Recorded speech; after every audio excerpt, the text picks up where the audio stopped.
कहानियों की उस दुनिया में आपका स्वागत है। आप सुन रहे हैं द कहानीबाज। आप सुन रहे हैं तमस।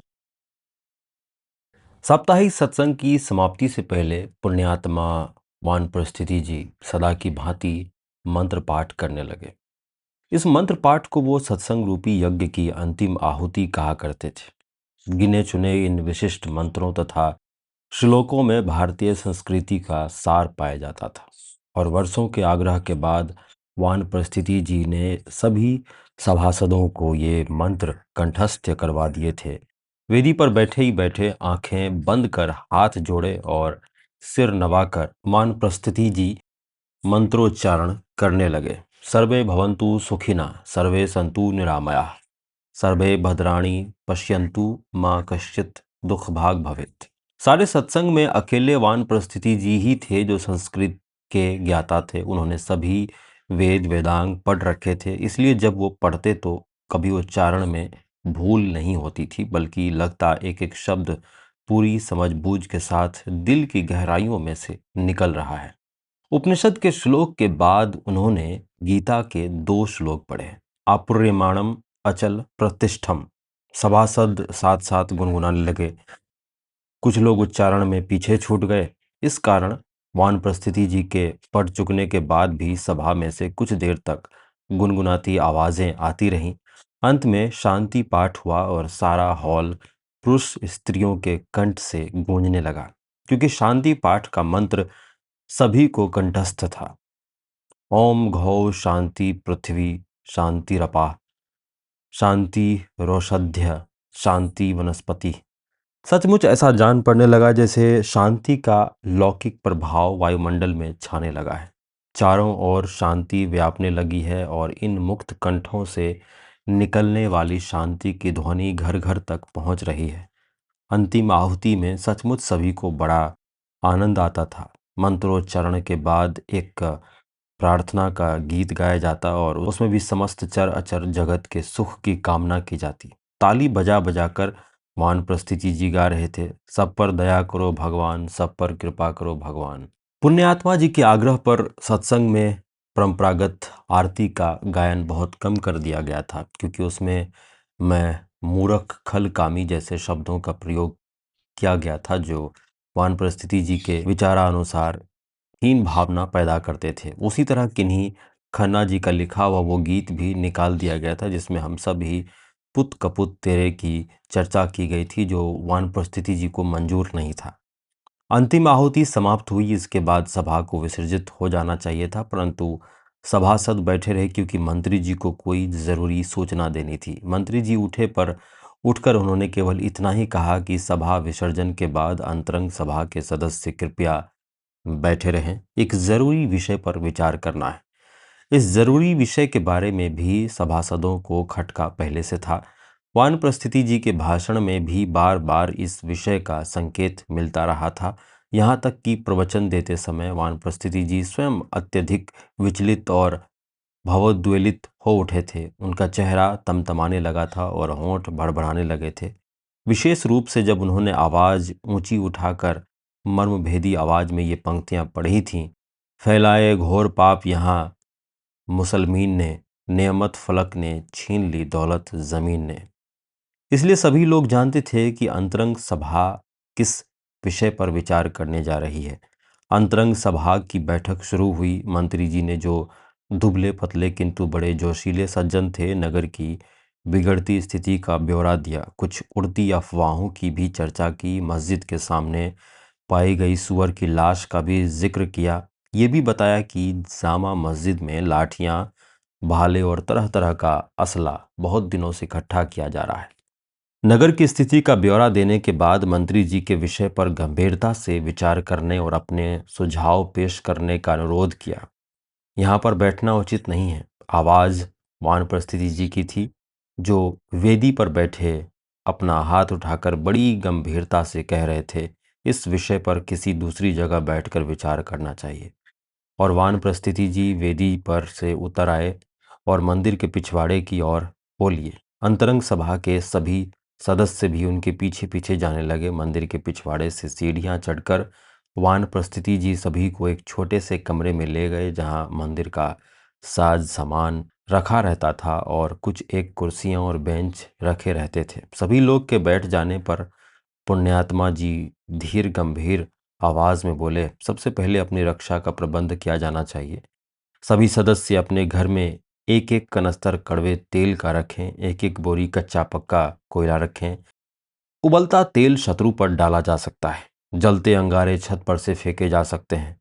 सदस्य ध्यान से सुनते रहे। बात दो टूक थी, लेकिन वानप्रस्थिति जी के मुंह से सुनते हुए कुछ लोगों को तनिक झेप हुई। अधिकांश सदस्य व्यापारी लोग थे और बड़ी उम्र के थे। कुछ नौकरी पेशा थे, दो एक वकील थे। चिंतित तो सभी थे, लेकिन वानप्रस्थिति जी की तरह उत्तेजित नहीं थे। उन्हें अभी तक पूरी तरह से विश्वास नहीं हो पाया था कि शहर की स्थिति यहाँ तक बिगड़ चुकी है कि घरों में तेल के कनस्तर रखने की नौबत आ गई है। वे अभी भी समझते थे कि छोटी मोटी घटनाओं के बाद सरकार स्थिति पर काबू पा लेगी, शराब को दबा देगी और फसाद नहीं होने देगी। इस पर एक सज्जन ने मंत्री जी से पूछा, युवक समाज का काम ठंडा पड़ा हुआ है, देवव्रत जी को आपने और कामों में लगा रखा है। मैं समझता हूं कि युवकों को लाठी सिखाने का काम फौरन शुरू कर देना चाहिए। 200 लाठियां आज ही मंगवाकर बांट दी जाए। इस पर सभा के दानवीर प्रधान जी, जो शहर के जाने माने व्यापारियों में से थे, सिर हिलाकर बोले, ये रकम मैं दूंगा। आप आज ही 200 लाठियां मंगवाकर युवकों को बांट दे। वाह वाह की आवाज सुनाई दी। उपस्थित सज्जनों ने प्रधान जी की उदारता की भूरी भूरी प्रशंसा की। बीच में से एक सदस्य की आवाज आई, यही तो हम हिंदुओं में बहुत बड़ी कमजोरी है। हम प्यास लगने पर कुआं खुदवाते हैं। आज जब हालत बिगड़ रही है और मुसलमान जामा मस्जिद में असला इकट्ठा कर रहे हैं, हम लाठियां खरीदने जा रहे हैं। इस पर मंत्री जी छूटते ही बोले, इस विषय पर चर्चा की आवश्यकता नहीं है।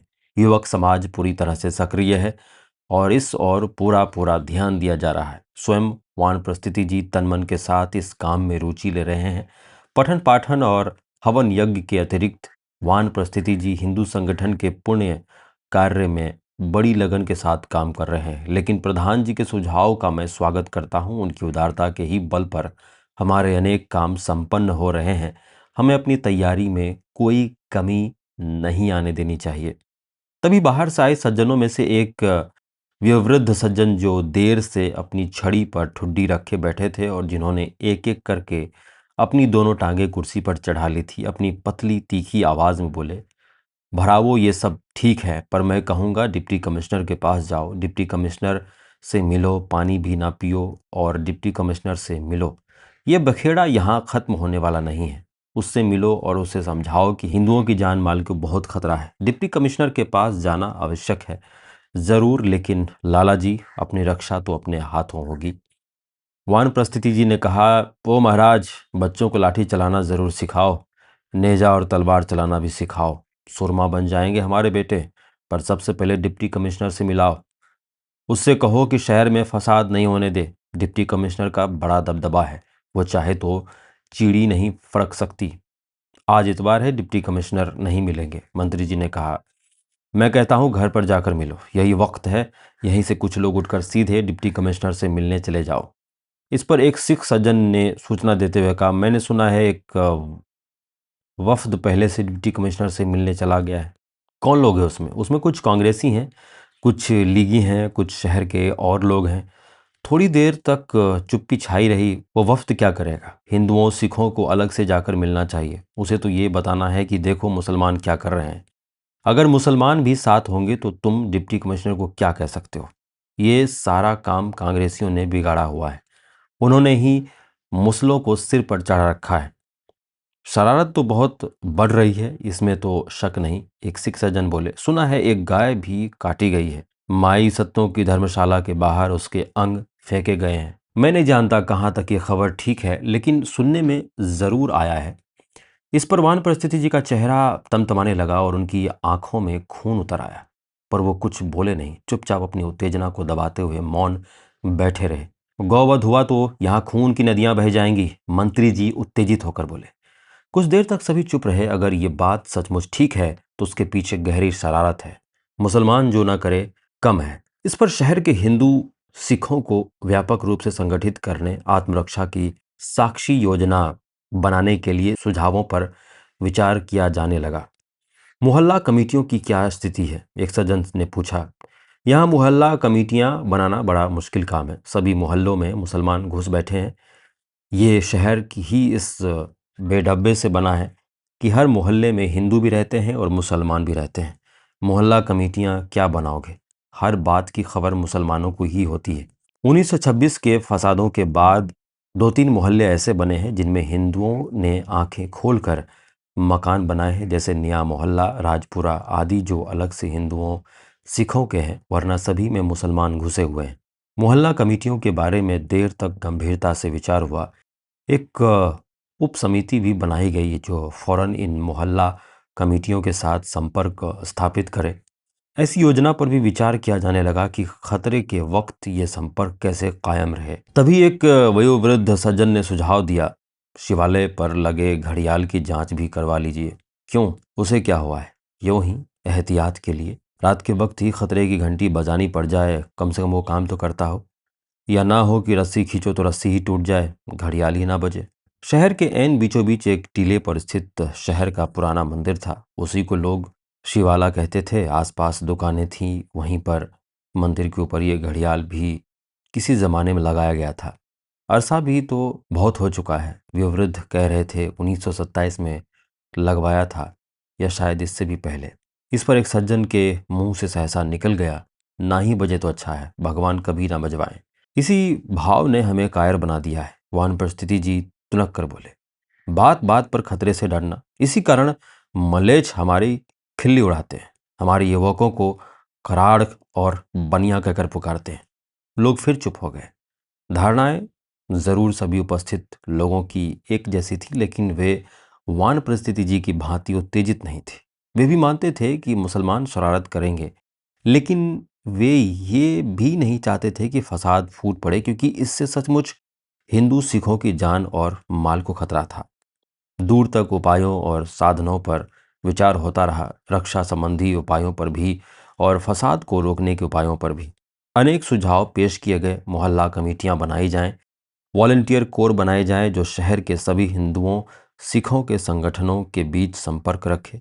कड़वे तेल के अतिरिक्त रेत और पानी का इंतजाम किया जाए। इस गंभीर विचार विमर्श के बीच बार बार किसी राग की स्थायी पंक्ति की भांति वे वृद्ध अपना सुझाव बार बार दोहरा देते। ओ भरावो, डिप्टी कमिश्नर से मिलो, पानी भी ना पियो, डिप्टी कमिश्नर से मिलो, यहीं सुटकर कुछ लोग उसके पास चले जाओ, मैं भी साथ चलने के लिए तैयार हूँ। अंत में यही तय पाया कि मंत्री जी पीछे रुक जाएं। तेल और कोयला और लाठियों से संबंधित निर्णयों के बारे में घर घर चपरासी भेजकर सदस्यों को सूचित करें। अन्य संगठनों से संपर्क स्थापित करें। चौकीदारों के लिए गोरखों का प्रबंध करें। शिवालय वाले घड़ियाल की मरम्मत के लिए सनातन धर्म सभा के मंत्री जी से बात करें। युवक सभा को चौकस करें, जबकि अंतरंग सभा की बैठक में भाग लेने वाले अन्य सभी सज्जन उसी वक्त टांगों पर बैठकर डिप्टी कमिश्नर के बंगले की ओर रवाना हो जाएं।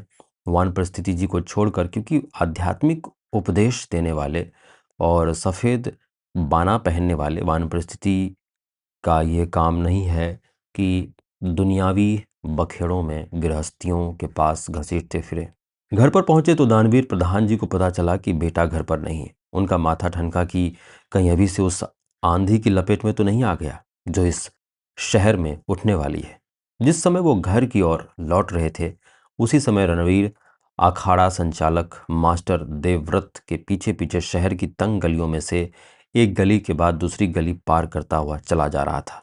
मास्टर देवव्रत के बोझिल बूटों की टाप गलियों की दीवारों के साथ टकरा टकरा कर गूंज रही थी, और उनके पीछे पीछे चलते हुए 15 साल के तरुण रणवीर के दिल में उमंगे लहरों की तरह उठ रही थी और रोम रोम पुलक रहा था। आज उसकी परीक्षा होगी, और यदि वो परीक्षा में खरा उतरा तो उसे दीक्षा मिलेगी। उसके 8 साथियों में से अकेला वही दीक्षा के लिए चुना गया था। गलियां उजड़ी हुई सी लगती थीं। एक जगह रणवीर को लगा जैसे कुछ दूरी पर गली अंधकार के घने पुंज में खो गई हैं, परंतु पास पहुंचने पर पता चला कि किसी घर की दीवार टूटी हुई थी और खप्पे में से अंधेरा झांक रहा था। एक जगह देवव्रत जी के कदम रुक गए। रणवीर का दिल अभी भी उत्साह और उमंग से बल्लियों उछल रहा था। हालांकि इस निर्जन गली में पहुंचकर वो कुछ सहम सा गया था। लंबी दीवार में एक दूसरा सा दरवाजा था जो भिड़ा हुआ था। मास्टर जी ने हाथ बढ़ाकर दरवाजे को धकेल कर खोल दिया। सामने एक चौड़ा सा आंगन था जिसके बाहर एक कोठरी के दरवाजे पर टाट का पर्दा लटक रहा था। आंगन में बाईं और ईंटों पत्थरों का ढेर लगा था। रणवीर को ये जगह बड़ी बीहड़ सी लगी। आंगन पार करके मास्टर जी ने कोठरी के दरवाजे को थपथपाया। अंदर कोई खंखारा। फिर किसी के कदमों की आवाज सुनाई दी। मैं हूं देवव्रत। दरवाजा खुला। सामने स्कूल का बूढ़ा गोरखा चौकीदार खड़ा था। दरवाजा खोलते ही उसने हाथ बांध दिए। कोठरी के अंदर अंधेरा था। उसमें एक और खाट बिछी थी और उस पर मैली सी दरी बिछी थी। दाईं ओर दीवार के सहारे एक लाठी रखी थी। पास ही एक चिलम उल्टी रखी थी। दीवार में खूंटी से चौकीदार का खाकी रंग का लंबा गरम कोट टंगा था और उसी खूंटी के सहारे काले रंग की मयान में बंद किरच लटक रही थी। इतने में बाईं ओर से मुर्गियों के कुड़कुड़ाने की आवाज आई। रणवीर ने गर्दन घुमाकर देखा। एक बड़ी सी टोकरी में 5-6 सफेद रंग की मुर्गियां बंद थी। रणवीर को बाजू से पकड़कर मास्टर जी पिछले आंगन में ले आए। यह आंगन छोटा था और दूसरी ओर साथ वाले मकान की ऊंची दीवार खड़ी थी। गोरखा एक हाथ में मुर्गी उठाए दूसरे हाथ में छुरा लिए उनके पीछे पीछे चला आया। इधर दीवार के पास बैठ जाओ रणबीर और इस मुर्गी को काटो। दीक्षा से पहले तुम्हें अपनी मानसिक दृढ़ता का परिचय देना होगा। उन्होंने रणवीर को बाजू से पकड़ा और उसे आगे ले आए। आर्य युवकों के लिए मनसा वाचा कर्मणा तीनों प्रकार की दृढ़ता की जरूरत है। छुरी हाथ में ले लो और उधर बैठ जाओ। रणवीर को लगा जैसे सहसा चारों ओर भयानक चुप्पी छा गई। भयानक सन्नाटा। दाईं ओर टूटी ईंटों का ढेर था जिस पर जगह जगह मुर्गियों के पंख बिखरे पड़े थे। ढेर के पास नीचे पत्थर की एक सिल थी जो मुर्गियों के खून से काली पड़ गई थी। इधर बैठ जाओ इधर। मुर्गी का एक पैर अपने दाएं पैर के नीचे दबा लो। रणवीर के हाथ में छुरा देते हुए उन्होंने मुर्गी के दोनों पंख पकड़कर एक दूसरे में खोस दिए। एक पंख के नीचे दूसरा पंख खोसा। फिर ऊपर वाले पंख को मोड़कर पहले पंख के नीचे दे दिया। मुर्गी जोर से कुड़कुड़ाई पर पंख बंध जाने से उसका फड़फड़ाना बंद हो गया।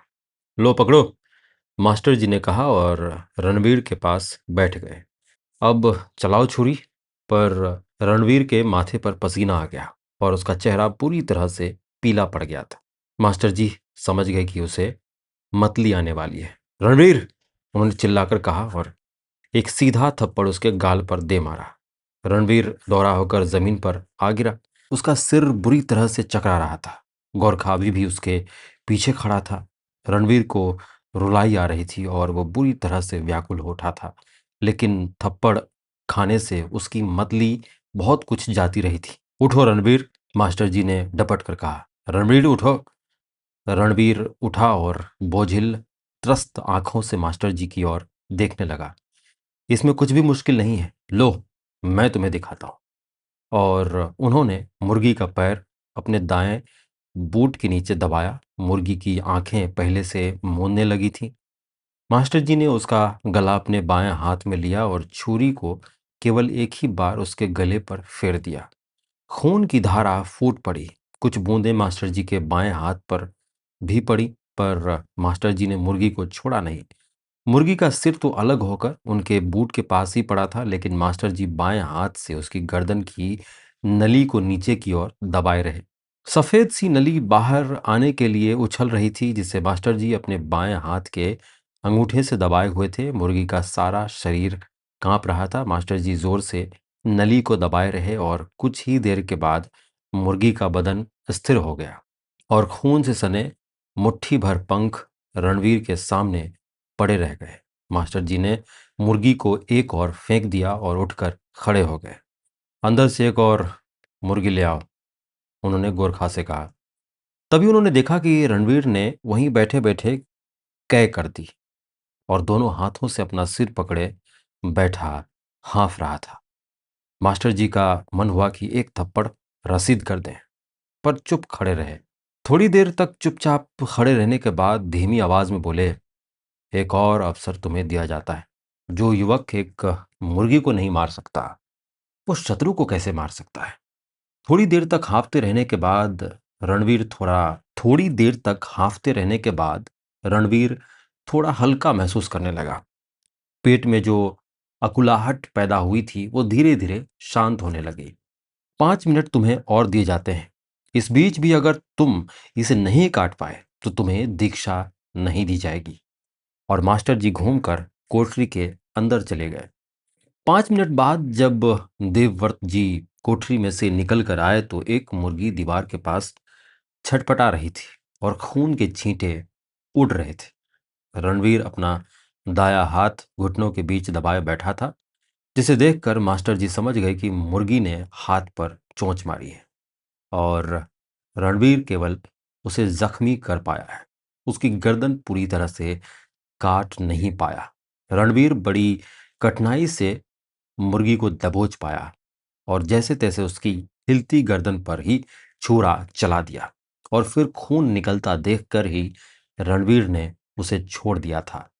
मुर्गी बार बार जमीन पर से उछल रही थी, एक एक गज ऊंची उछलती और नीचे गिरने पर उसके पंख और भी बिखर से जाते और गर्दन में से रिश्ते खून से जमीन पर एक और चित्ता पड़ जाता था और मुर्गी फिर से उछलती और खून के छींटे उड़ने लगते। पर रणवीर परीक्षा में उत्तीर्ण हो गया था। उठो रणवीर, मास्टर जी ने कहा और पास आने पर रणवीर की पीठ थपथपा दी। शाबाश, तुम में दृढ़ता है, संकल्प शक्ति है, भले ही हाथ में ताकत अधिक नहीं है, तुम दीक्षा के अधिकारी हो।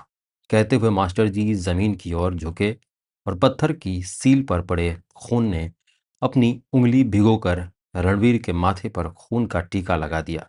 रणवीर अभी भी बेसुध सा खड़ा था, उसका सिर अभी भी चकरा रहा था, लेकिन अर्धचेतन में भी मास्टर जी का वाक्य सुनकर उसे संतोष हुआ। अन्य सभी चीजों का प्रबंध कर लिया गया था, पर युवकों को तेल उबालने के लिए बड़ी कढ़ाई नहीं मिल रही थी। खिड़की के दासे पर 3 चाकू, एक छुरा, एक छोटी सी कृपान साथ साथ जोड़कर रख दिए गए थे। कमरे के एक कोने में 10 लाठियां रखी थी, जिनके सिर पर पीतल की मुठ और नीचे मेखें गाड़ दी गई थी। दीवार के साथ एक 3-3 कमान लटक रहे थे।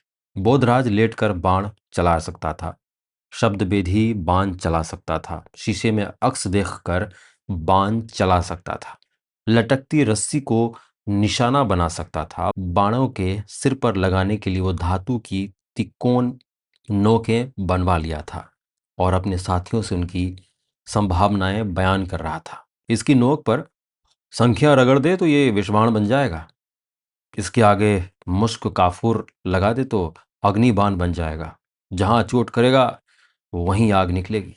नीला थोथा लगा दें तो बाण जहां लगेगा वहीं उसमें से जहरीली गैस निकलेगी। धर्मदेव कहीं से खाली कारतूसों की पेटी उठा लाया था, उसे भी दीवार पर लटका दिया गया था ताकि सभी ओर से शस्त्रास्त्रों का आभास मिलता रहे। रणवीर ने कमरे के अंदर ही दरवाजे के ऊपर बड़े बड़े अक्षरों में शस्त्रगार शब्द लिख दिया था, पर वानप्रस्थिति जी ने तेल के विषय में जो आदेश भेजा था उसे अभी तक क्रियान्वित नहीं किया जा सकता था। युवक संघ के सदस्यों में से किसी के भी घर में इतनी बड़ी कढ़ाई नहीं थी जिसमें पूरा एक कनस्तर तेल उबाला जा सके। यूं तेल का कनस्तर मुहैया कर लिया गया था जो एक और दीवार के साथ रखा था। इसके लिए सभी युवकों ने 4-4 आने जमा किए थे और बाकी कुछ पैसे बाद में अदा करने का वचन देकर कनस्तर पंसारी की दुकान से उठा लाए थे। तेल की कढ़ाई मंदिर में भी नहीं थी जहां आए दिन सहभोज हुआ करता। तभी संगठन के नायक बोधराज को एक विचार सूझा। कढ़ाई हलवाई की दुकान पर से ले आई जा सकती है, पर उसकी दुकान पर ताला चढ़ा है। हलवाई रात कहाँ पर है? नए मोहल्ले में रहता है। किसी ने उसका घर देखा है? बैदराज ने स्वयं देखा था, लेकिन वो नायक की हैसियत से इस समय ये छोटा काम अपने ऊपर नहीं लेना चाहता था। तभी रणवीर ने आगे बढ़कर कहा, दुकान का ताला तोड़ दो।